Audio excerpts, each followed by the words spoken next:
حطین کی جنگ 4 جولائی 1187 کو صلیبی جنگوں کے دوران لڑی گئی۔ یہ جنگ موجودہ اسرائیل میں تبریز کے قریب حطین کے گاؤں میں واقع ہوئی۔ تبریز اور ایکر سے مشرق کی طرف ایک جڑواں پہاڑوں کے ساتھ واقع ہونے والی اس جنگ کو بیٹل آف ہارز آف حطین بھی کہا جاتا ہے۔ صلیبی جنگیں مسلمانوں اور عیسائیوں کے درمیان مذہبی جنگوں کا ایک سلسلہ تھا جو قرون وسطیٰ کے دور میں کرسچن لاطینی چرچ کی طرف سے شروع ہوئی۔ ان کا مقصد اسلامی حکومت سے مقدس سرزمین بیت المقدس یروشلم کی بازیابی تھا، جبکہ یروشلم بیت المقدس سینکڑوں سالوں سے مسلمانوں کے زیر تسلط رہا۔ لیکن پہلی صلیبی جنگ جو 1096 سے 1099 کے درمیان واقع ہوئی، پہلی صلیبی جنگ کے نتیجے میں صلیبیوں نے 15 جولائی 1099 کو یروشلم بیت المقدس پر قبضہ کر لیا اور صلیبیوں نے وہاں کے باشندوں، مسلمانوں اور یہودیوں کا یکساں قتل عام شروع کر دیا۔ پہلی صلیبی جنگ کے بعد لیونٹ میں کئی صلیبی ریاستیں قائم ہوئیں۔ صلیبیوں نے یروشلم پہ 1 صدی تک حکومت کی۔ پھر اس کے بعد یروشلم میں گائے آف لوسیگن کے تخت پر فائز ہونے سے اختلافات بڑھتا جا رہا تھا۔ لوسیگن کو چلٹن کے رینالڈ، نائٹس اور ٹیمپلر جیسے فوجی احکامات کی حمایت حاصل تھی اور دوسرے گروپ کی قیادت ریمنڈ III کر رہے تھے اور وہ اس کی مخالفت کر رہا تھا۔ دونوں گروپوں کے درمیان کشیدگی تیزی سے بڑھ گئی اور خانہ جنگی شروع ہو گئی۔ ریمنڈ III وہاں سے چلا گیا اور گائے آف لوسیگن صلیبیوں کا نیا شہنشاہ بنا۔ خانہ جنگی کے علاوہ صلیبیوں کو خطے پر کنٹرول برقرار رکھنے میں بہت سے چیلنجز کا سامنا تھا۔ سب سے اہم خطرات میں سے ایک ایوبی خاندان کا عروج تھا۔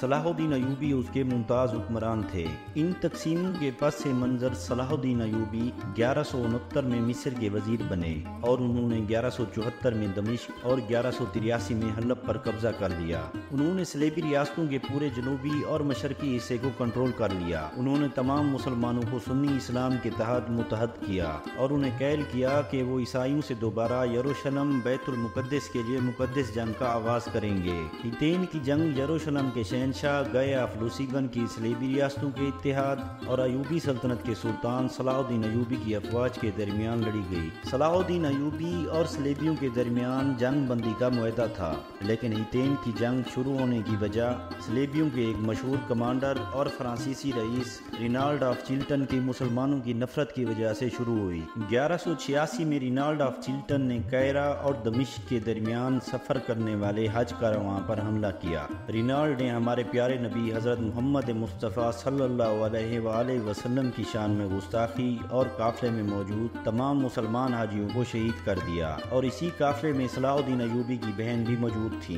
اس نے تمام تاجروں اور ان کے خاندانوں کو قیدی بنا لیا۔ رینالڈ حاجیوں کے قافلے پر حملہ کر کے براہ راست جنگ بندی کے خاتمے کی وجہ بنا۔ جب یہ بات صلاح الدین ایوبی کو پتہ چلی تو مسلمانوں کے عظیم لیڈر صلاح الدین ایوبی نے قسم کھائی کہ وہ رینالڈ کو ہمارے پیارے نبی حضرت محمد مصطفیٰ صلی اللہ علیہ وآلہ وسلم کی شان میں گستاخی کرنے اور حاجیوں کو شہید کرنے پہ رینالڈ کا سر قلم کر دیں گے۔ صلاح الدین ایوبی نے اپنے بیٹے الفدال اور امیر گوگبری کو یروشلم بیت المقدس کی قریبی شہر ایکر کے آس پاس کی صلیبیوں کی زمینوں پر حملہ کرنے کے لیے بھیجا، جس کے نتیجے میں صلیبی ٹیمپلرز نے تقریباً 150 نائٹس اور پیدل سپاہی کھو دیے۔ تبریز کا محاصرہ۔ مئی کے آخر میں صلاح الدین ایوبی نے دریائے جوردن کے قریب پہاڑی علاقے گولڈن ہائٹس پر اپنی فوج کو جمع کیا۔ مورخین کے مطابق صلاح الدین ایوبی کی فوج میں تقریباً 40,000 آدمی تھے، جن میں تقریباً 12,000 باقاعدہ گھوڑ سوار تھے۔ صلاح الدین ایوبی نے 30 جون کو دریائے جوردن کو عبور کرنے سے پہلے اپنی افواج کا معائنہ کیا۔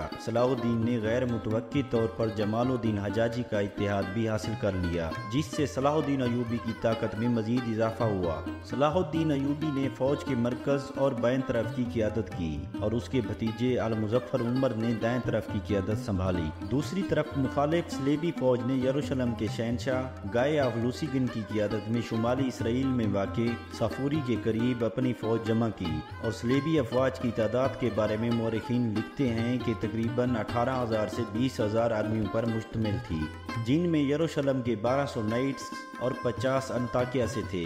اگرچہ صلیبیوں کی فوج صلاح الدین ایوبی کی فوج سے چھوٹی تھی، لیکن یہ صلیبیوں کے ذریعے عام طور پر جمع کی جانے والی فوج سے بڑی تھی۔ ریمنڈ III اور شہنشاہ لوسیگن نے ایکر میں صلیبی فوج کے ایک بڑے حصے کے ساتھ ملاقات کی۔ بعض یورپی ذرائع کے مطابق صلیبی نائٹس کے علاوہ ہلکے گھوڑ سوار دستوں کی ایک بڑی تعداد تھی اور شاید 10,000 پیدل سپاہی تھے، اور بڑی تعداد میں کرائے کے فوجی باشمول